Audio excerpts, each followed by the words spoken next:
kwa sasa hivi hata tunaomba tu wazawa, kuna Mbeya, kuna hao wengine, kuna kina Wimbe baadhi, yani ingawa sio wote ila wengi, yani ukifuatilia sana familia babao mamao ni huko. Wao ni rekodi au familia nyingine ambayo inazikwaga hapa ni familia gani? Ambao wazikwe hapa mzao kwa wazi, yani ambao, ila kuna baadhi ya mfano, kuna Maginga, kama Maginga sio kila Maginga anazikwa hapa. Maginga wametofautiana, kuna wale Maginga ambao niseme kama kuna A na B, kuna Maginga ambao wanazikana kiukoo tu. Mfano kama mimi babangu alizikwa hapa, basi na yani ukoo wangu wote, yani mfano kama mkubwa wa familia alizikwa hapa, yani kama babu, basi ukoo mzima wote ndio hapo hapo. Mfano makaburi ambao wanazikwa sana Maginga, kina Wimbe pale juu. Kwa hiyo leo unakuta mfano kule, jina la kule kunaitwaje bwana?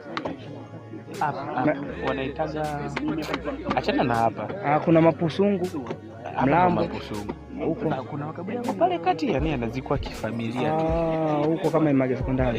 Leo tunapafahamu hayo ndo wanazikwa. Mfano kama alizikwa babu nani wanalazimika kuzika, yani Maginga wanalazimika. Sasa hiyo Maginga zimetofautiana, ndio maana nakwambia kuna A na B. Kuna Maginga nyingine unakuta tunazika hapa hasa, hao ni uzao huu wa sasa hivi, sio ule wa zamani.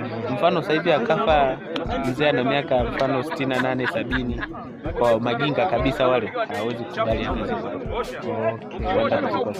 Ila akifa Maginga huyu ni mfano wa miaka hii ya 2090 ngapi hajafikisha umri wa miaka kadhaa, wanazika kupata. Shukrani sana. Asante sana mwanangu, uko vizuri? Shukrani sana. Wewe nao unasema nini wewe? Mimi nipo mwanaipo, wewe nipo sana.